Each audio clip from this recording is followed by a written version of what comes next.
وعلیکم ورحمۃ اللہ وبرکاتہ۔ مسلسل ڈپریشن انگزائٹی کی ادویات استعمال کر کر کے دماغی خشکی کا شکار ہو گئے ہیں، اور اینٹی ڈپریشن میڈیسن سے آپ کو دفعہ وقتی آرام ہی ملتا ہے اور دفعہ وقتی ہی آپ کو سکون کی نیند آتی ہے۔ پراگندہ خیالات آتے ہیں، ڈر ہے، خوف ہے، وہم ہے،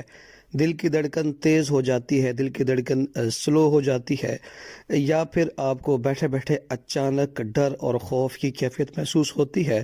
یا پھر آپ کو وہم ہوتا ہے۔ ان تمام بیماریوں کے لیے ایک انتہائی آسان علاج آپ کی گوش گزار کر رہا ہوں، بآسانی آپ کو بازار سے دستیاب ہے، بس آپ نے خرید کر استعمال کرنا ہے۔ کشتہ زہر مہرہ اور کشتہ سنگ یشب اشرف دواخانے کا آپ نے خریدنا ہے، اور دونوں کی آدھی آدھی رتی کی مقدار مکس کر لیں، اور صبح نہار منہ خمیرہ گاؤ زبان کے ساتھ متواتر استعمال کریں گے، انشاءاللہ تعالیٰ 5 سے 6 دن کے اندر آپ کو اس کا واضح فرق نظر آئے گا۔